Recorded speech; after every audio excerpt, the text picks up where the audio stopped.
El universo mecánico.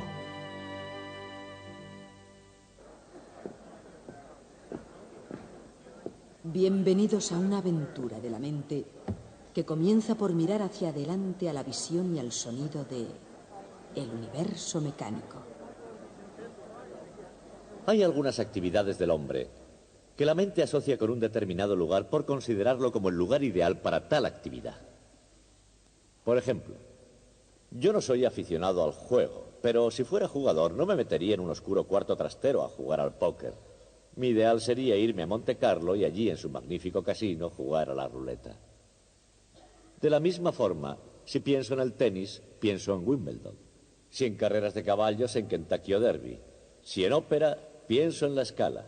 Y si pienso en física, si quiero estudiar física, el lugar más indicado es Caltech. Y por eso estamos aquí, en el Instituto Tecnológico de California.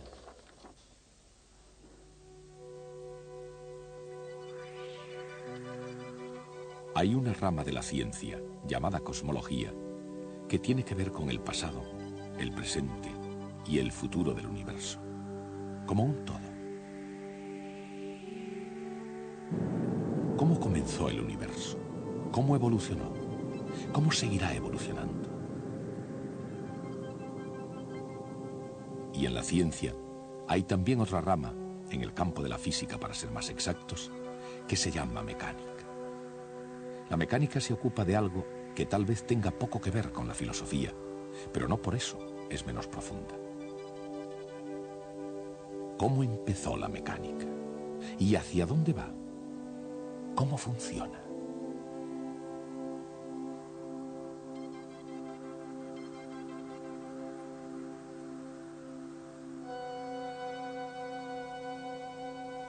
Desde la más pequeña partícula hasta el más grande racimo de galaxias, ¿qué es lo que mantiene a todo en movimiento?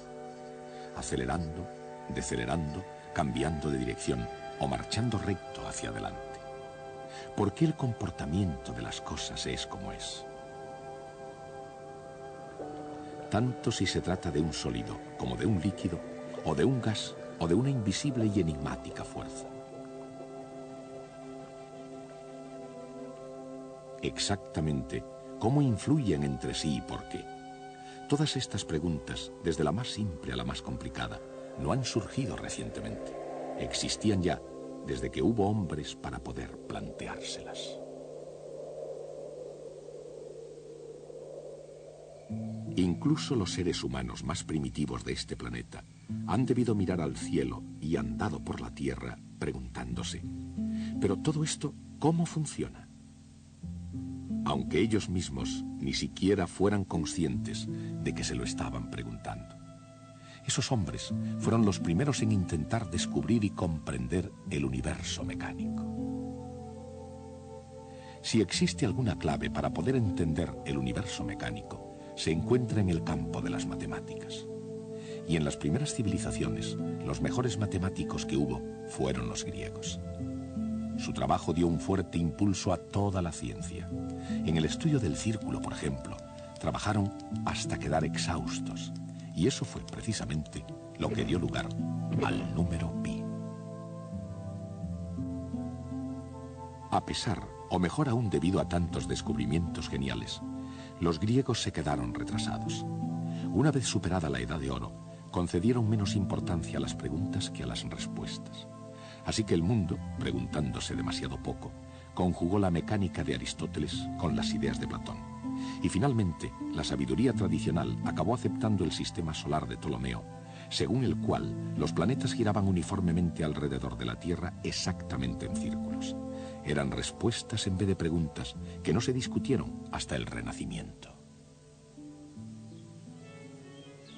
La orientación intelectual de la civilización de Occidente acabó alineándose al inacabable argumento circular del ideal platónico. La pregunta no es exactamente por qué, a no ser que sea por qué estropear la perfección. La pregunta es, ¿cómo? ¿Cómo 1500 años después de Ptolomeo pudo romperse el círculo que era perfecto? ¿Y en qué puede parecer una contradicción lógica? ¿Cómo pudo reformarse un nuevo orden del mundo en el crisol de la revolución científica? Todo esto dio comienzo cuando un monje polaco extremadamente curioso, Nicolás Copérnico, miró las estrellas y vio las cosas con una luz diferente. En el sistema solar de Copérnico, es la Tierra la que gira alrededor del Sol y no al contrario. ¿Por qué vio Copérnico el universo de esa forma? ¿Y por qué desde un punto de vista científico su opinión hizo que Copérnico fuera el primer revolucionario del mundo? Un puente intelectual que había resistido miles de años comenzó a tambalearse con los vientos de los nuevos cambios. Los pilares de una comunidad académica de la antigüedad estaban amenazados por preguntas peligrosas.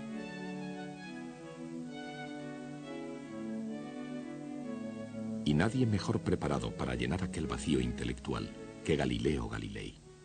Aunque el pensamiento aristotélico aún era regla para el mundo del Renacimiento italiano, Galileo Galilei fue la excepción a la regla. Pensaba como Copérnico y además tenía la fuerza de sus convicciones. En otras palabras, tenía la idea correcta, pero en un tiempo incorrecto. Sus comprobaciones y sus críticas se elevaron en defensa del status quo. Si la Tierra gira efectivamente, ¿por qué cuando cae una pelota desde una torre, la de Pisa, por ejemplo, cae rectilínea y no cae en la ciudad próxima? Las respuestas comenzaron a ser más arriesgadas que las preguntas. La Iglesia, que le consideró tanto una amenaza para Roma como una afrenta al sentido común, le aconsejó que dejara que las cosas siguieran como estaban. Pero Galileo, tanto en la teoría como en la práctica, explicaba sus hallazgos cuando ya todo estaba dicho y hecho, y demostraba así lo que parecía ser imposible. Bien, aquí tengo una pluma y un martillo. Los dejaré caer aquí mismo. Es de suponer que los dos golpeen en el suelo a la vez. ¿Qué les ha parecido? Por lo visto, el señor Galileo tenía razón. Los descubrimientos de Galileo han servido a lo largo de la historia como un admirable ejemplo de imaginación científica en el trabajo. Con la mente puesta en el intento de aclarar el universo en términos científicos, los experimentos de Galileo le condujeron a un descubrimiento llamado el principio de inercia. Con una extraña perspicacia científica previó con exactitud la trayectoria parabólica de los proyectiles, así como la caída de los cuerpos. Incluso ahora en nuestros días, si se piensa en ello, todas las cuestiones que se plantean después de esos experimentos son tan retadoras como las de hace 3 siglos. ¿Cómo pudo Galileo calcular la trayectoria de un proyectil? Y al hacerlo, ¿cómo pudo impulsar las matemáticas hacia el futuro? En aquellos tiempos en que para creer algo era necesario demostrarlo, ¿cómo pudo refutar lo que se percibía como obvio sobre la caída de los objetos?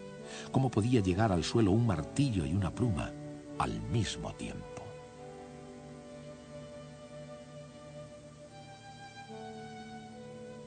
Cuando en 1633 Galileo cayó en desgracia, ¿por qué todo el asunto del universo se había convertido en una gran preocupación para todos? En la misma época, cada día era una preocupación para el asombrado matemático Johannes Kepler, un hombre en una constante huida de su propia vida. Una vida de soledad y pobreza, falto de amor y persiguiendo brujas y espíritus inferiores asociados a ellas. Su propia existencia era una especie de desafío. Seguramente ningún otro hombre habrá hecho tantos sacrificios para captar la verdad científica como Kepler. Pero, por otra parte, ningún descubrimiento humano pudo demostrar tanto su verdad como las leyes de Kepler. Las leyes de las elipses, la ley de las áreas iguales, y la tercera ley de Kepler, la ley del movimiento de los planetas, la ley de la armonía. Kepler se introdujo en la cámara secreta del cosmos con sus leyes del movimiento planetario como llave. Sin embargo, al haber explicado más bien el cómo que el por qué funciona el sistema solar, tuvo que quedar relegado a permanecer en el umbral del universo mecánico. Había llegado el momento en el que algún otro diese el paso final. Isaac Newton siguió este mismo camino que llevaba directamente a considerar la Luna a causa de las decisivas preguntas de su hijo. ¿Por qué cae una manzana? Si una manzana cae, ¿por qué no cae la luna? Si la manzana y la luna caen por una misma razón, ¿por qué no cae la luna estrellándose contra la Tierra?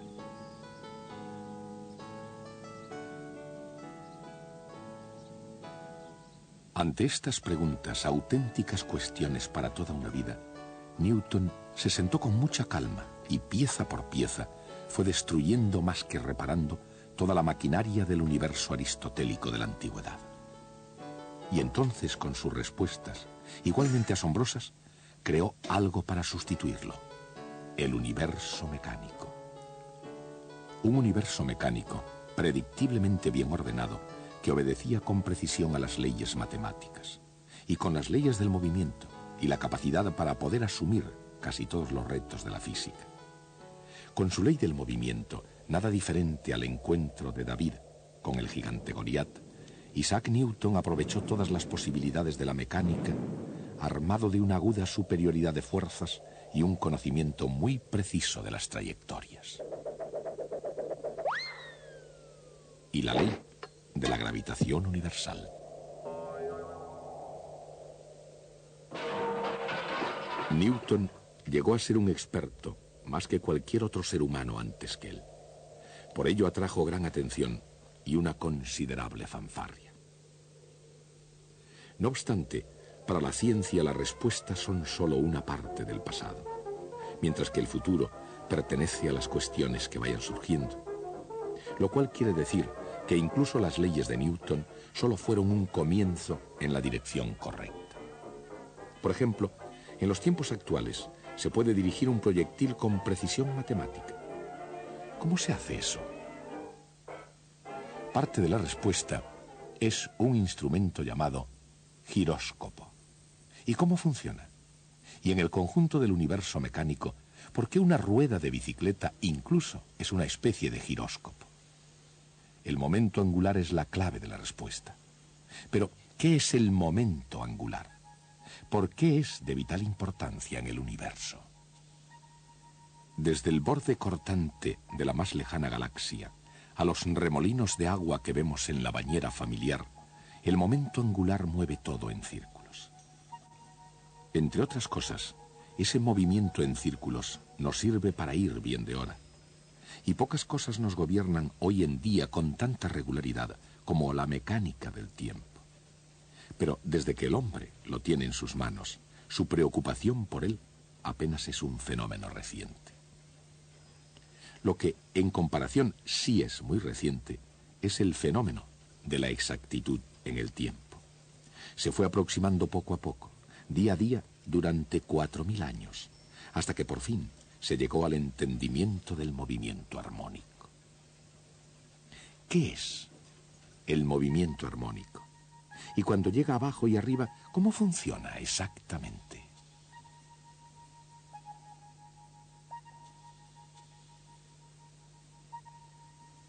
Y yendo al círculo completo del universo mecánico, ¿cómo se relaciona con el movimiento circular? La respuesta no es tan misteriosa como a simple vista pueda parecer, y no hay razón para acercarse a ella dando un rodeo. Sin embargo, a veces ayuda. Todo lo que hay que hacer es un pequeño cálculo diferencial. Mientras los cálculos de Newton se extendieron por todo el universo mecánico, el alcance de su generosidad fue mucho más estrecho. El barón Wilhelm Gottfried von Leibniz llenó el paisaje europeo de una gran confianza, y había buenas razones para ello. Como diplomático alemán y matemático, Leibniz tuvo tanto éxito que Voltaire le caracterizó como el compendio del optimismo. Mundialmente todo un compañero con las mujeres, Leibniz nada tenía en común con Newton, excepto el descubrimiento del cálculo. Y con Newton había que ser un poco amable, ya que a fin de cuentas había creado las leyes del movimiento, la ley de la gravitación universal, el telescopio de reflexión, e incluso dio una explicación teórica sobre la luz y el color. La lista de sus incomparables talentos era mucho más extensa aún. Y sin embargo, a pesar de tanta inteligencia, Newton permitió, si no es que llegó a provocarla, una amarga controversia con Lynch. Este episodio, uno solo de los dramas emocionales del universo mecánico, puso en peligro la buena reputación de un hombre y la salud de otro. Ilustrará una de las curiosas paradojas que se esconden en el corazón humano de la ciencia. Por ejemplo, así como el científico no siempre es racional, el entorno científico casi siempre lo es. Y de hecho, es en un laboratorio de física donde la naturaleza se revela en los términos más racionales. ¿Qué es lo que hace exactamente un científico moderno? Más allá de su definición en un libro de texto, ¿cuál es el método de la ciencia? Y en el mundo real, ¿cómo funciona exactamente el método científico? A veces se comienza con una cubeta de aceite, un robusto puchero de hierro, un toque de disciplina, un poco de creatividad y quizá un toque de genialidad. Y en algunas ocasiones, aunque muy raramente, el resultado es tan insignificante como el valor de la carga de un electrón.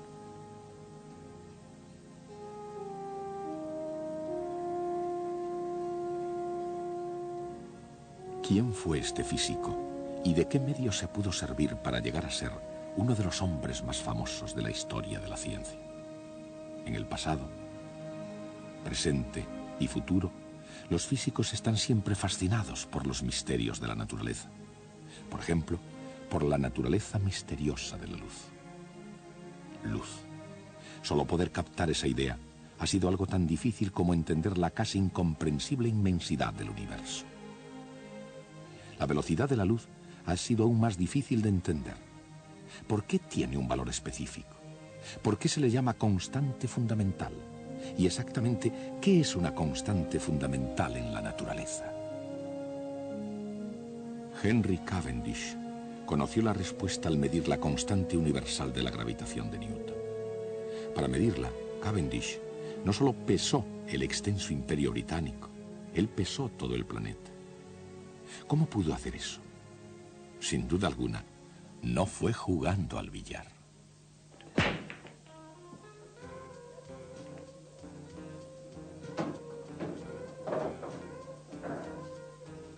Estos hombres viven de unas leyes que, aunque no siempre estén dentro de la legalidad, están sin embargo de acuerdo con las leyes de la mecánica clásica. Por supuesto, no todos los hombres aquí aprecian ese hecho. La mayoría de ellos van solo a jugar un poco al billar o a aprovecharse de la experiencia por otros medios. Pero las posibilidades aumentarían si se aplicaran correctamente ciertas leyes físicas. Y todos se alegrarían de los resultados.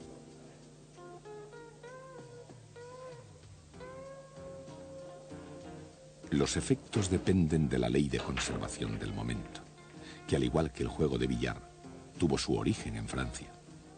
A principios del siglo XVII, René Descartes crecía en su amor por las matemáticas considerándolas una criatura de Dios. Como filósofo, buscó una explicación a todos los fenómenos en el mundo. En ese proceso, Descartes no solo concibió la conservación del momento, sino que además descubrió la geometría analítica, y con tal descubrimiento cambió para siempre el campo de la matemática. ¿Y cómo pueden los grandes investigadores científicos acercarse a un terreno desconocido?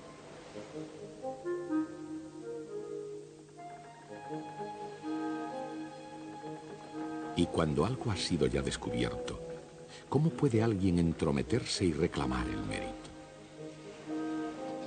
En el campo de la ciencia, desde la electricidad a la mecánica, muchas veces se ha dado el mérito no al primero que hizo un gran descubrimiento, sino al último. Probablemente algo así le ocurrió a James Prescott Joule, que no fue el primero en investigar en el campo de la conservación de la energía. Pudo muy bien haber sido el noveno científico que llegó a la ley de la conservación de la energía. Pero fue Joule, como Cristóbal Colón, quien obtuvo la fama. ¿Por qué? En el gran conjunto de cosas, ¿eso qué importa? El gran almacén del cosmos tiene hoy en día en sus estanterías tanta energía como el primer día en que las ventanillas del universo se abrieron para empezar a despachar sus asuntos. Por otra parte, si nunca se pierde la energía, ¿por qué se cansan los músculos? ¿Y por qué caen las masas? La energía mecánica, así como todo ejercicio en general, tiene mucho que ver con velocidad y posición.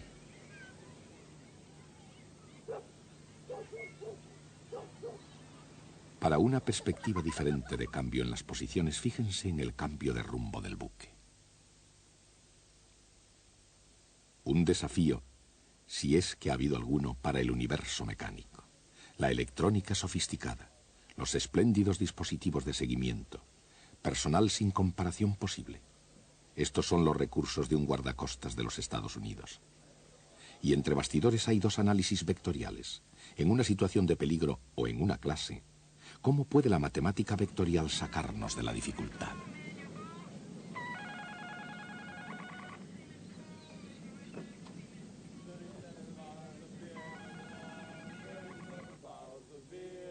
En el serio mundo de la ciencia, la matemática vectorial puede hacer milagros.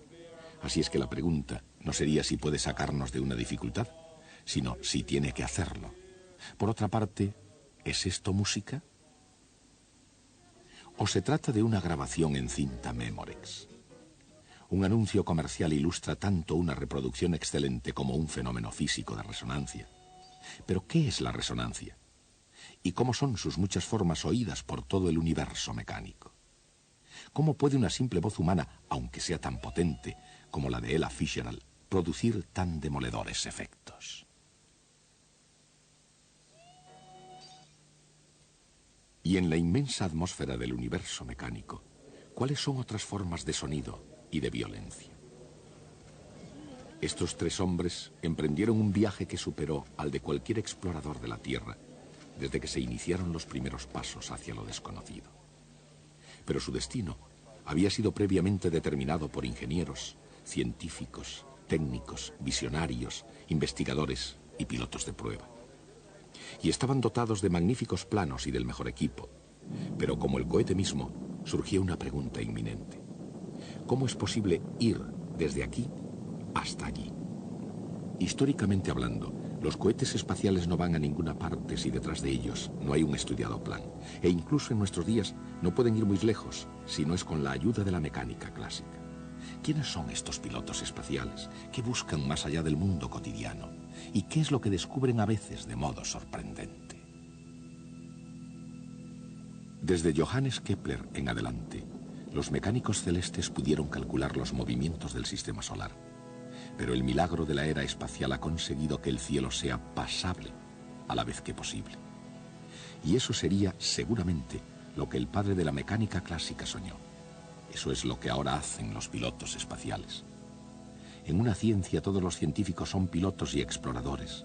El destino del hombre siempre ha sido la búsqueda. Y su estrategia siempre tuvo algo que ver con aprender y enseñar, con imaginación y lógica, con ensayos y errores, con arriesgarse e ir hasta el límite. No solo la estrategia que se quiera emplear, sino el propio universo pueden llegar a convertirse en una especie de juego cósmico.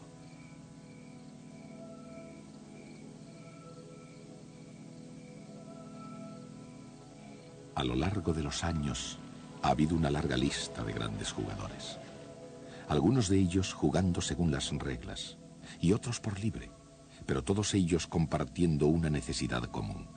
Ellos tenían que jugar en serio. Se ha jugado durante mucho tiempo y en cierto sentido, este juego nunca acabará. En mi opinión, nuestra asignatura, la mecánica clásica, forma parte del más importante descubrimiento en la historia de la humanidad.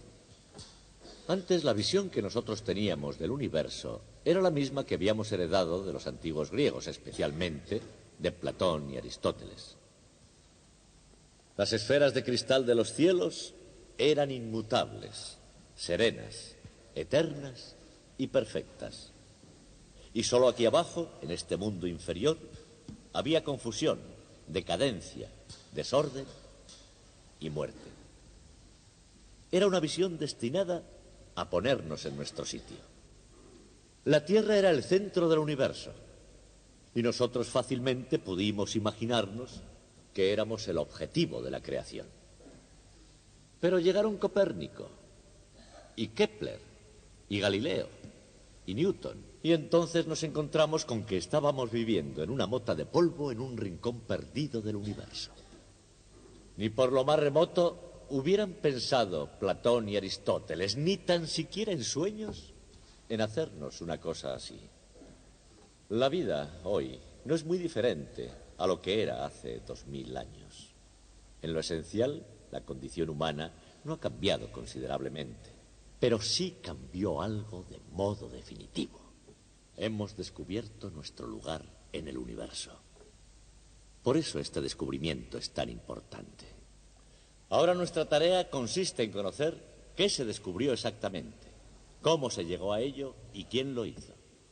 Comenzaremos por uno de los más importantes hallazgos de Galileo Galilei. Ese será nuestro próximo tema.